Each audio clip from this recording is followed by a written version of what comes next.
Assalamu alaikum wa rahmatullah. On poursuit avec nos vidéos sur les mathématiques des Olympiades. On est dans le chapitre sur les inégalités remarquables. Et aujourd'hui, on va traiter, ou bien on va étudier l'inégalité de Cauchy-Schwarz. Donc, c'est une inégalité très importante, l'une des plus grandes, l'une des plus importantes inégalités en mathématiques. Elle porte le nom de deux mathématiciens, Cauchy et Schwarz. Dans certains pays de l'ex-Union soviétique, on ajoute un troisième nom, c'est Bunyakovsky. Donc il y a trois noms de Cauchy-Schwarz, Bunyakovsky. Parfois on l'appelle négatif de Cauchy-Bunyakovsky, parfois négatif de Schwarz, etc. Bon. En tout cas, les trois mathématiciens ont contribué pour donc établir cette inégalité. Alors, dans le cas donc le plus simple, donc c'est le théorème que vous voyez sur l'écran. Les généralisations, alors c'est fait par Schwarz, donc c'est ce qu'on étudie à l'université, ça se fait avec les produits scalaires de façon générale. Donc des espaces pré-hilbertiens, vous avez donc la valeur absolue du produit scalaire, donc le cas réel, est majoré par le produit des deux normes, des vecteurs en question. Bon, nous donc ce qui nous concerne, c'est le cas,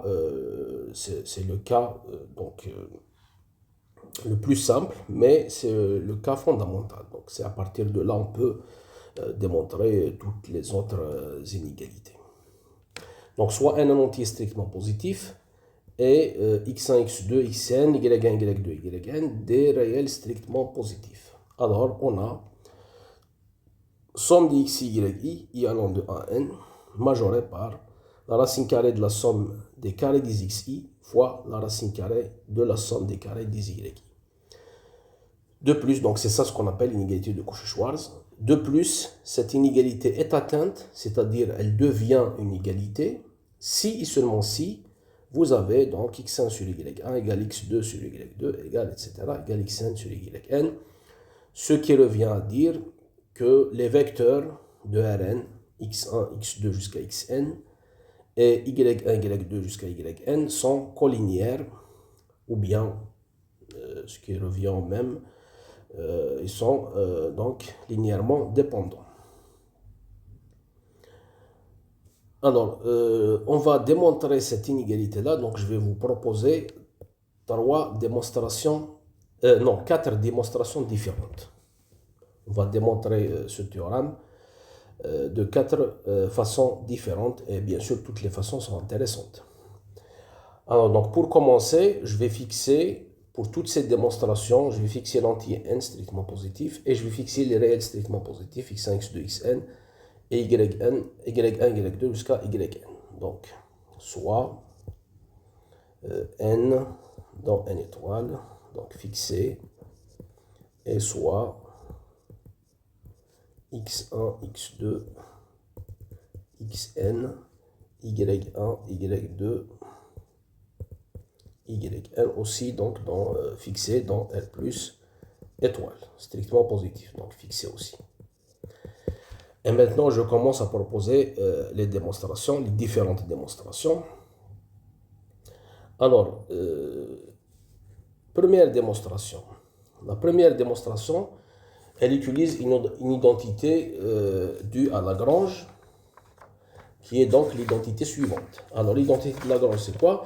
Ben, on s'interroge sur, alors pour démontrer que c'est l'inégalité, donc ça revient à montrer que le carré du membre de gauche moins le carré du membre de droite est inférieur ou égal à 0. Ou bien l'inverse, le carré du membre de droite moins le carré du membre de gauche est supérieur ou égal à 0. Alors, l'identité de Lagrange, c'est la suivante. Identité de Lagrange. Alors, elle nous dit simplement que cette différence-là des deux carrés, donc vous avez somme de xi carré i allant de 1 à n fois la somme de yi carré i allant de 1 à n, moins la somme de xi, yi, i allant de 1 à n au carré, c'est égal à 1 demi fois somme, ici donc c'est une double somme, c'est i et j qui varie de 1 à n, et vous avez ici une sorte de déterminant, donc xi, j moins xj, yi au carré. Voilà l'identité de Lagrange, c'est ça. Alors, une fois qu'on a ça, puisque vous avez le membre de droite est positif, ça c'est clair, c'est une somme de carrés, et donc je déduis que le membre de gauche est positif, et ça donne directement l'inégalité de Cauchy-Schwarz. Écrire que cette expression de gauche est positive, ça revient à écrire donc l'inégalité de Cauchy-Schwarz. Alors donc on va démontrer donc l'identité de Lagrange. Démonstration. En fait, ici, c'est la démonstration de l'identité de Lagrange. Alors, pour démontrer ça, alors il vaut mieux de démarrer du membre de droite et de faire des calculs pour arriver au membre de gauche. Alors, on va faire les calculs. Donc, donc je calcule la somme, en fait, c'est une double somme de xi, yj moins xj, yi au carré. Ij donc varie de 1 à n. Alors bon, je vais développer donc l'expression à l'intérieur de la somme, donc je vais développer ça. Alors donc je vais avoir donc somme ij allant de 1 à n. Alors donc je vais avoir donc xi carré yj carré. Après moins 2 fois donc xi, yi, xj, yj, voilà, et plus xj carré, yi carré, voilà. Alors, ensuite, égal, donc ici, bon, en fait, c'est du double somme, je peux l'écrire comme ça, donc xi carré, yj carré, donc i allant de 1 à n, j allant de 1 à n. Ensuite, moins 2 fois une autre double somme, donc xi, yi, xj, yj. Alors, i allant de 1 à n, j allant de 1 à n. Ensuite, plus une dernière double somme, xj au carré, yi au carré. Donc, i allant de 1 à n, j allant de 1 à n. On continue. Alors maintenant, on constate que cette expression, par exemple, vous avez une quantité qui dépend que de i fois une quantité qui ne dépend que de j. Donc en fait, c'est un produit. Ça, c'est la même chose que somme de xi carré, i allant de 1 à n, fois la somme de yj carré, j allant de 1 à n. Ensuite, là, c'est le même phénomène pour les autres sommes. Ici, vous avez une quantité qui dépend que de i, ou bien une expression qui dépend que de i, multipliée par une expression qui dépend que de j. Donc, en fait, si vous sommez, par exemple, par rapport à j, ensuite par rapport à i, alors si vous sommez par rapport à j, donc la quantité qui est indépendante de j va sortir. Ensuite, vous la sommez, et donc ça revient à faire un produit de deux sommes. Ici, donc ça revient à écrire un produit de deux sommes. Donc c'est la somme de xi, yi, i allant de 1 à n, fois la somme de xj, yj, j allant de 1 à n. Et la même chose pour la dernière somme. Là aussi, on constate qu'il y a une quantité qui dépend que de i, une autre qui ne dépend que de j. Donc, c'est un produit de deux sommes. Donc, en fait, ici, vous allez avoir somme de yi au carré, i allant de 1 à n, fois la somme de xj au carré, j allant de 1 à n. Maintenant, les sommes, soit par rapport à i ou par rapport à j, c'est la même chose. C'est des indices muets. I et j, c'est des indices muets. Donc ici, vous pouvez remplacer toutes ces sommes-là. Au lieu de mettre i et j, vous pouvez mettre i, tout simplement. Et donc là, on constate alors que ça et ça, c'est la même chose. C'est la même somme. Vous remplacez j par i à chaque fois, parce que c'est des indices muets. Donc je peux prendre au lieu de j, je peux prendre i partout. Et donc, qu'est-ce qu'on obtient? Donc ici, ça va être 2 fois somme de xi carré i allant de 1 à n par somme de yi carré i allant de 1 à n.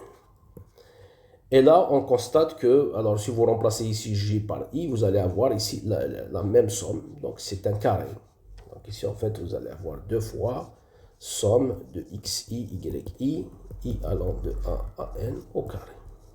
C'est-à-dire, à la fin, donc je vais faire sortir le 2 et je vais avoir i allant de 1 à n xi carré fois somme de yi carré i allant de 1 à n moins somme de xi, i allant de 1 à n au carré. Et il suffit de diviser par 2 pour avoir l'identité de Lagrange. Il suffit de diviser par 2 pour avoir l'identité requise attribuée à Lagrange. Voilà, bon, je n'ai pas terminé la démonstration, mais bon, parce qu'il reste le cas où c'est atteint. Bon, en tout cas, là, j'ai l'identité de Lagrange. Maintenant, on revient à cette identité de Lagrange. L'identité de Lagrange, donc, ça montre que cette quantité, donc ça montre que ça c'est positif, puisque c'est une somme de carrés. Mais en écrivant ça positif, en manipulant un petit peu, il est clair que ça donne directement l'inégalité de Cauchy-Schwarz. Maintenant, quand est-ce que l'inégalité de Cauchy-Schwarz est atteinte? Alors, dire que c'est atteinte, ça revient à dire que ça c'est nul. Ce qui revient à dire que ça c'est nul. Or, une somme de carrés est nulle, ça veut dire que tous les termes ici, ces termes-là sont nuls. Et donc, ce qui revient à dire, bon, ça je le fais un peu rapidement, ce qui revient à dire que xi sur yi, c'est la même chose que xj sur yj. Parce que ça veut dire que xi, yj moins xj, yi égale 0. C'est la même chose. Et donc, en fait, ça revient à dire que ces quotients-là, ou bien ces fractions, sont indépendantes de i. Bon, parce qu'ici, ça doit être vrai, quel que soit ij. Et donc, ça, c'est indépendant de i. Et ça veut dire que vous avez tout simplement x1 sur y1 égale x2 sur y2 égale x3 sur y3, etc. égale x1 sur y1. Donc, en fait, l'inégalité de Cauchy-Schwarz est atteinte si seulement si ces fractions-là sont les mêmes. Et voilà, donc ainsi, on termine cette première démonstration. Alors, je passe maintenant à la deuxième démonstration. Cette deuxième démonstration, c'est ce qu'on enseigne à l'université. Elle est aussi généralisable, c'est-à-dire on peut démontrer l'inégalité de Schwarz sur le produit scalaire quelconque d'un espace pré-hilbertien. Donc ça permet de démontrer l'inégalité de Cauchy-Schwarz dans le cas le plus général. Alors ici l'astuce c'est pour lambda non R, considérons l'expression suivante. Alors, P lambda, c'est une fonction de lambda qui est égale donc à la somme de lambda xi moins yi au carré. Donc, c'est une fonction de lambda. Et cette fonction de lambda, elle est tout le temps positive. Elle a un signe constant. Mais quand je développe ça, alors si je développe ça, je vais voir qu'est-ce que c'est comme fonction. Alors, je développe ça, je trouve, en fait, c'est un polynôme. Parce que quand on développe ça, je vais trouver lambda carré xi carré moins 2 lambda xi yi plus yi carré. Puis je somme. Ensuite, on somme, donc on va trouver que c'est égal à donc somme de xi carré i allant de 1 à n fois lambda carré moins 2 fois somme de xi, yi allant de 1 à n fois lambda, plus la somme de yi carré, i allant de 1 à n. Et voilà, donc c'est un polynôme de second degré. Le coefficient de lambda carré, c'est clair que c'est non nul parce que les xi sont strictement positifs. Donc ça, c'est non nul. Et d'ailleurs, tous les coefficients sont non nuls, pas seulement celui-là, mais en particulier celui-là est non nul. Donc P est un polynôme de second degré. P est est donc un polynôme de second degré en lambda. Un polynôme de second degré en lambda. Et qu'est-ce qu'il a comme particularité? Il possède un signe constant et garde un signe constant. Il est tout le temps positif et garde un signe constant sur R, sur tout R. Alors maintenant, on revient à ce qu'on connaît sur les polynômes de second degré. Quand est-ce qu'un polynôme de second degré garde un signe constant? Ça revient à dire que son discriminant est négatif. Donc, ce qui entraîne, ou bien ce qui équivalent, c'est une équivalence. Un polynôme de second degré garde un signe constant si seulement si son discriminant est négatif. Que son discriminant, le discriminant de P, alors j'utilise le discriminant delta ou bien delta prime, parce qu'ici en fait, vous avez le terme qui est là, c'est 2 fois quelque chose, donc c'est plus facile d'utiliser le delta prime. Son discriminant réduit,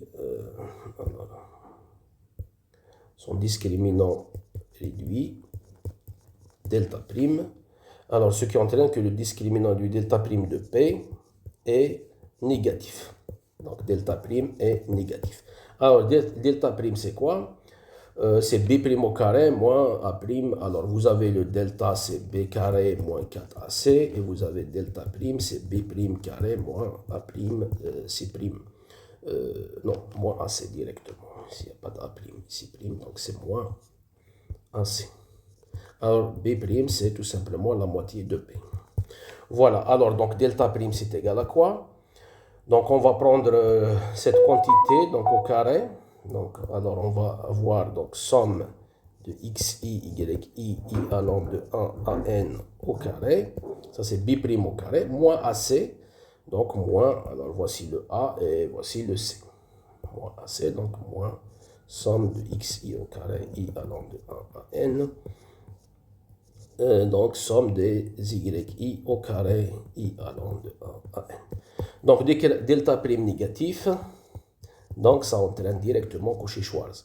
Ça entraîne donc que la somme de xi, i allant de 1 à n au carré inférieur ou égal à la somme de xi carré, i allant de 1 à n fois la somme de yi carré, i allant de 1 à n. Et en prenant les racines carrées, ça donne Cauchy-Schwarz.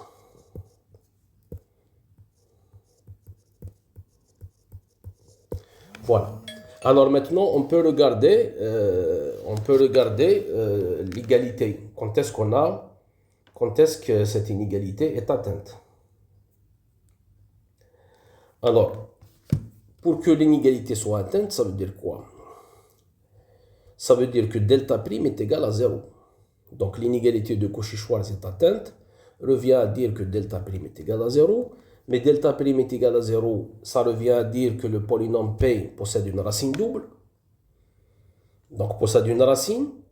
Alors, s'il possède une racine, alors on va regarder c'est quoi cette racine en lambda. Alors, P lambda égale 0, ça veut dire quoi?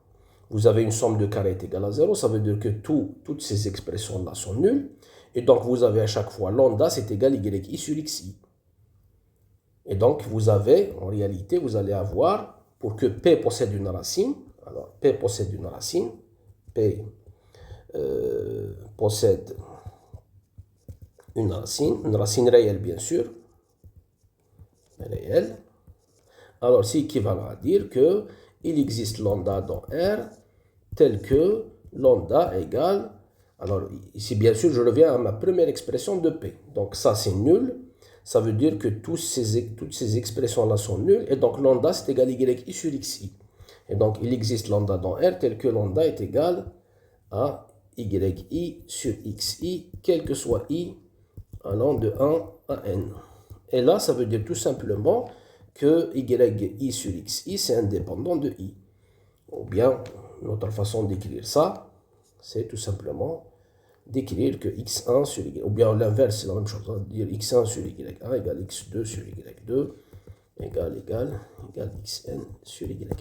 Et donc on obtient le cas où l'inégalité de Cauchy-Schwarz est atteinte, c'est ce cas-là, c'est-à-dire toutes ces fractions xi sur yi sont les mêmes. Voilà donc pour cette deuxième démonstration. Alors je passe à la troisième démonstration. La troisième démonstration, elle utilise l'inégalité AMGM pour deux nombres. Inégalité AMGM pour deux nombres. Alors c'est quoi l'inégalité AMGM? En général, l'inégalité AMGM, c'est vous avez donc des nombres réels strictement positifs, donc A1, A2, disons jusqu'à AK, des nombres réels strictement positifs, donc K c'est dans n étoile. Alors vous avez leur moyenne arithmétique, c'est supérieur ou égal à leur moyenne géométrique, donc c'est-à-dire vous avez A1 plus A2 plus jusqu'à AK sur K, c'est supérieur ou égal à racine km de A1, A2 jusqu'à AK. Mais nous, on n'est pas concerné en fait par ce cas général, on est juste concerné par le cas de deux nombres. C'est-à-dire, vous avez AB strictement positif, vous avez A plus B sur 2, c'est ça la moyenne arithmétique de A et B, supérieur ou égal à leur moyenne géométrique, donc racine de AB. Voilà ce qu'on va utiliser.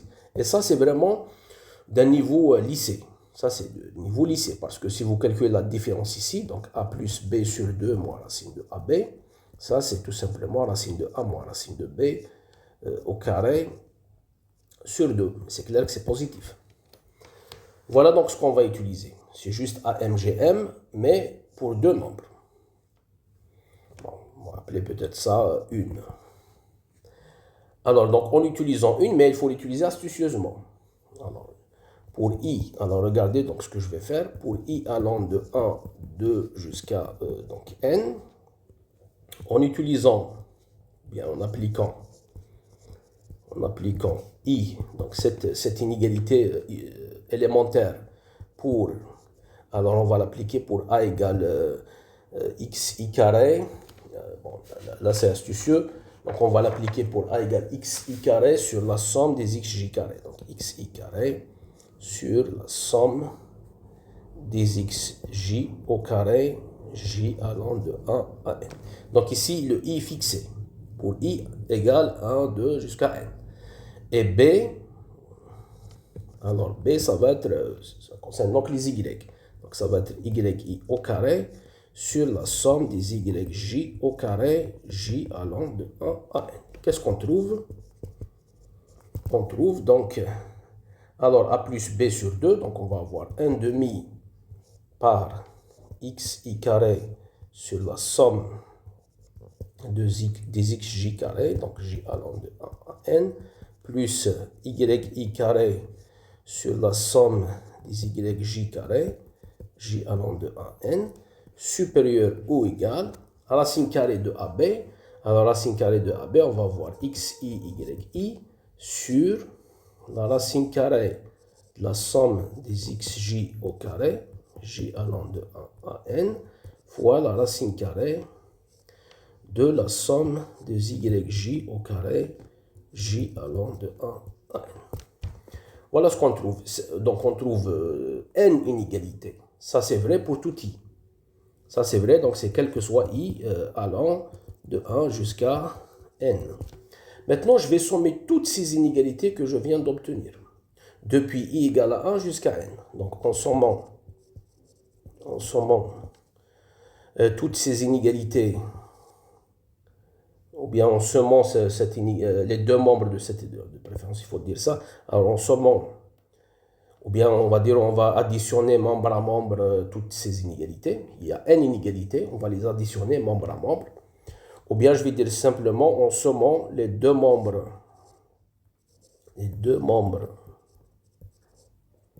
de cette inégalité depuis i égale 1 jusqu'à i égale n, on trouve, on va voir ce qu'on va trouver. Alors, qu'est-ce qui va se passer ici si je fais la somme par rapport à i? Donc ici, je vais avoir, alors ce qui est au dénominateur, il est indépendant de i, donc il ne va pas bouger.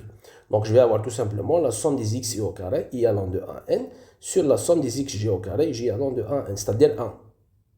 Ici, ça veut dire 1. Donc ici, je vais avoir 1. Et la même chose ici, je vais voir la somme des yi au carré, i allant de 1 n, sur la somme des yg au carré, j allant de 1 n. Mais les sommes sont les mêmes, donc quand on divise, ça va donner 1. Donc je vais avoir 1 plus 1, c'est 2 divisé par 2, ça donne 1. Donc je vais avoir du côté de gauche, je vais avoir 1. Du côté de droite, ici, donc je vais avoir la somme des x, y, i. Ben, ce qui est au dénominateur ne bouge pas parce qu'il est indépendant de i. Donc je vais avoir somme des x, y, i divisé par ce dénominateur d'en bas. Donc on va avoir somme des x, y, i allant de 1 à n sur somme des x, j au carré, j allant de 1 à n, racine carrée, fois, même chose ici, racine carrée de juste les x, ici on va avoir les y. Et directement, d'où l'inégalité de Cauchy-Schwarz. D'où l'inégalité de Cauchy-Schwarz. Une démonstration très intéressante. Voilà. Alors maintenant, quand est-ce qu'on a égalité? Quand est-ce que l'inégalité est atteinte? Alors, pour que l'inégalité soit atteinte, il faudrait que toutes ces inégalités-là intermédiaires soient atteintes. Mais ces inégalités intermédiaires, c'est tout simplement l'inégalité I pour A et B particuliers. Quand est-ce que l'inégalité I est atteinte? Ça, c'est une égalité à MGM, pour K égale 2. Donc, I est atteinte si seulement si A est égal à B. Donc, on va voir alors que ces inégalités sont atteintes. Ça veut dire que cette expression-là, ça veut dire que ça, c'est égal à ça pour toutes. Ça veut dire que ça, c'est égal à ça pour tout I. Parce qu'il faudrait que toutes ces inégalités soient atteintes. Mais ces inégalités, c'est l'inégalité à MGM pour A et B. Le A, c'est ce nombre, et le B, c'est ce nombre. Donc, ces inégalités sont atteintes. Ça veut dire que ce nombre-là est égal à ce nombre pour tout I. Ce qui revient à dire que xi, vous développez un petit peu ça, vous allez voir que ça revient à dire que xi sur yi est indépendant de i. C'est-à-dire c'est le même pour tout i. Voilà, donc ça revient à dire donc que xi sur yi est indépendant de i. Donc c'est-à-dire vous avez x1 sur y1 égale x2 sur y2 égale etc. jusqu'à égal à xn sur yn. Voilà donc pour cette démonstration. Il faut retenir cette démonstration est très importante parce que c'est grâce à elle qu'on va obtenir la généralisation de l'inégalité de Cauchy-Schwarz, donc qui va être l'inégalité de Holder. Donc l'inégalité de Holder, elle va être obtenue de la même façon, juste au lieu d'utiliser l'inégalité AMGM pour K égale 2, on va utiliser l'inégalité AMGM pondérée. Donc en utilisant AMGM pondérée, on va avoir, au lieu de Cauchy-Schwarz, on va avoir plus général que ça, on va avoir Holder. On va avoir l'inégalité de Holder. Je pense que ça va être la vidéo prochaine. Alors, on va passer à la dernière démonstration. Alors, cette dernière démonstration utilise l'inégalité AMHM. Alors, AMHM, mais pondérée. Alors, donc, il faut réviser donc, les vidéos précédentes pour voir toutes ces inégalités. Donc, l'inégalité de comparaison entre moyenne arithmétique et moyenne harmonique. Bon, je vais faire un petit rappel. Alors, si vous avez des réels strictement positifs, 1 à k, alors k dans n étoile, et tous ces AI, donc c'est positif, c'est des réels strictement positifs. Et vous avez ce qu'on appelle des poids, donc P1, P2 jusqu'à Pk, c'est des poids, donc c'est des nombres dont 0, 1, avec la somme est égale à 1. Donc on les appelle les poids. Et je prends P, c'est le uplé, le K uplé P1, P2 jusqu'à Pk. Alors ce qu'on appelle en fait la moyenne arithmétique pondérée, AP, de A1 à 2 jusqu'à K, c'est quoi? La définition de ça, c'est P1 à 1 plus P2 à 2 plus jusqu'à Pk à K. Ça, c'est la moyenne arithmétique pondérée par les poids P. La moyenne harmonique pondérée, HP, alors ça va donner, par définition, ça c'est égal par définition à 1 sur Alors, P1 sur A1 plus P2 sur A2 plus jusqu'à PK sur AK. En fait, ce que revient à prendre donc AP de 1 sur A1, 1 sur A2, 1 sur AK, et puis prendre puissance moins 1. Voilà. Et l'inégalité AM-HM pondérée, donc AM-HM pondérée, c'est quoi l'inégalité AM-HM pondérée? C'est AP tout simplement, AP supérieur ou égal à HP. Pour les mêmes nombres, bien sûr. C'est-à-dire vous avez AP de A1, A2 jusqu'à AK. C'est toujours supérieur ou égal à HP de A1, A2 jusqu'à AK. C'est ça donc l'inégalité AM-HM pondérée.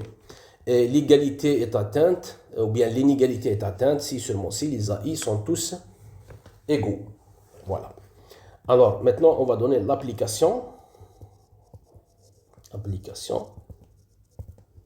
Donc on va utiliser donc l'inégalité AM-HM pondérée. Donc on utilise, bien on applique de préférence, on applique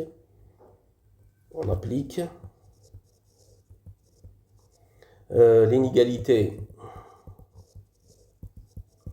AM-HM pondérée pour les réels strictement positifs. Donc AI, on va prendre c'est XI sur YI. Donc I allant de 1 jusqu'à N. Et pour les poids, PI, je vais prendre PI, c'est XI, YI sur somme des XJ, YJ. J allant de 1 à N.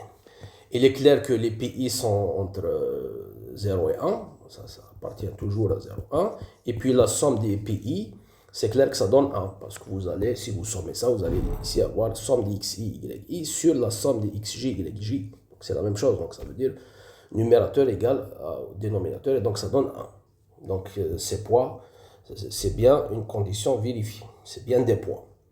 Alors qu'est-ce qu'on obtient? Alors, on applique l'égalité à MGM pondéré pour ces réels strictement positifs et pour ces poids.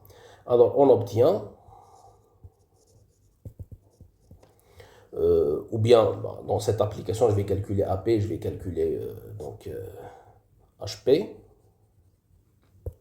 Alors, donc si je calcule AP de A1, A2 jusqu'à AN, qu'est-ce qu'on trouve? Ça, c'est la somme. C'est la somme des PI à I allant de 1 à N. Alors, on va regarder, si vous prenez PI multiplié par AI, donc vous allez avoir XI sur YI fois XI, YI, donc vous allez avoir XI carré. Donc en fait, ça va donner XI carré, en fait c'est une somme, donc somme des XI carré, I allant de 1 à N, sur la somme des XJ, YJ. J allant de 1 à N. Ça, c'est AP. Maintenant, HP de A1, A2 jusqu'à AN. Alors, qu'est-ce que ça donne? Là, il faut donc faire l'inverse de la somme. Bon, on va écrire donc 1 sur la somme. Alors, donc, de PI sur AI. Voilà. Donc, la somme, donc, ici, PI sur AI. I allant de 1 à N. Alors, donc, qu'est-ce qu'on obtient? Si on fait PI sur AI, alors vous allez avoir XI, YI divisé par XI sur YI. Donc vous allez avoir YI carré. Donc ça va donner 1 sur... Ici, donc vous allez avoir la somme des YI carré, I allant de 1 à N, divisé par la somme de XJ, YJ. J allant de 1 à N. Et donc, ça va donner donc la somme des XJ, YJ, J allant de 1 à N, divisé par la somme des YI carré. I allant de AN. Maintenant, en écrivant l'inégalité à AMHM pondérée, donc d'où, je regarde juste AP, voilà AP, donc AP c'est ça, ça c'est AP, et ça c'est HP. Donc AP de A1, A2 jusqu'à AN supérieur ou égal à HP de A1, A2 jusqu'à AN. Donc c'est équivalent à dire, bon, alors on revient en arrière, alors AP c'est quoi? C'est la somme des xi carré, donc il est là, hein, c'est la somme des xi carré sur la somme des xj, yj. Donc la somme des xi carré sur la somme des xj, yj. Bon, ici, bien sûr, i allant de 1 à n, j allant de 1 à n. Supérieur ou égal, alors HP, il est là. Donc, somme des xj, yj sur la somme des yi carré. Somme, donc, des xj, yj sur la somme des yi carré. Et comme vous le constatez, ça donne directement l'inégalité de Cauchy-Schwarz. Donc ça donne directement Cauchy-Schwarz. Voilà, donc vous mettez donc ce produit, donc ça fois ça, donc qui est un carré en réalité, parce que ça c'est la même chose que ça, donc ça donne un carré inférieur ou égal à somme des carrés des xi fois somme des carrés des yi. Après, on prend la racine carrée, on obtient directement l'inégalité de Cauchy-Schwarz. Alors maintenant, quand est-ce que l'inégalité est atteinte, quand est-ce que l'inégalité de Cauchy-Schwarz est atteinte? Ça revient à dire que l'inégalité AM-HM pondérée est atteinte. Ça veut dire que ça c'est atteint. Et ça veut dire que les AI sont tous les mêmes, sont tous égaux. Alors on regarde les AI. Qu'est-ce que ça veut dire les AI sont tous égaux? Voilà, ça donne directement le résultat qu'on cherche. Les AI sont tous égaux. Voilà les AI. Ça veut dire que vous avez x1 sur y1 égale x2 sur y2 égale x3 sur y3, etc. jusqu'à xn sur y1. Voilà, donc ainsi s'achève donc cette quatrième démonstration. Donc je m'arrête là. Je vous donne rendez-vous comme d'habitude dans 2 semaines à peu près, bon 10 jours à 2 semaines. Et je pense que cette fois-ci, on va traiter, ou bien on va étudier l'inégalité de Holder, et puis il y a l'inégalité de Young, Minkowski, etc.